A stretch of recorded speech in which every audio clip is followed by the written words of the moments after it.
Hello guys, welcome back to my channel. আবারও একটি নতুন ভিডিও নিয়ে আমি তানিয়া চলে এসেছি আপনাদের সাথে শেয়ার করতে।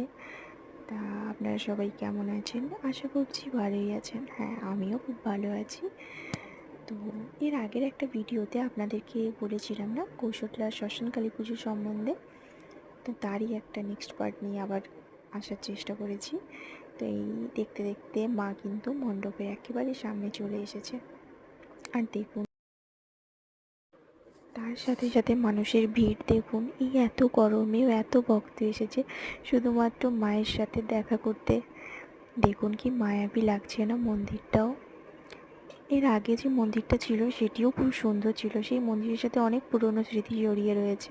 তো এখন যে মন্দিরটা করেছে সেটাও তো দারুণ হয়েছে, আর একটু বড় করে করেছে মন্দিরটা, তো ভালোই লাগছে। কিন্তু পুরনো জিনিস, ওই যে বলে না, পুরনো জিনিসের দাম আলাদা।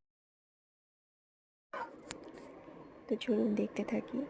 কত রকমের শব্দবাজি, কত রকমের পটাকা পুড়িয়ে মাকে নিয়ে আসা হচ্ছে, ভীষণ সুন্দর। আসলে দুর্গাপুজোর পরেও যে কালী পুজোটা হয় না, সেই সময়ও এখানে ভীষণভাবে পটাকা পোড়ানো হয়, ভীষণ বাজি পড়ে, সবাই খুব আনন্দ করে এই মন্দিরের সাথে। তেমনই মা কিন্তু কারোকে ফেরান না, মা ভীষণ জাগ্রত।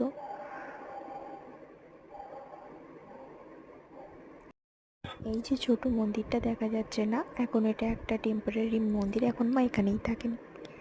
কি দুর্দান্ত দৃশ্য না! কত দোকান।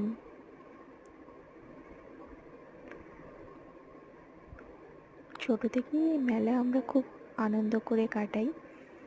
4-5 দিন ধরে তো একটা রমরমা ব্যাপার চলতে থাকে কৌশলাবাসীর কাছে। তো আপনারা কারা কারা খড়গপুর থেকে দেখছেন এই ভিডিওটা, প্লিজ একবার কমেন্ট করে জানাবেন।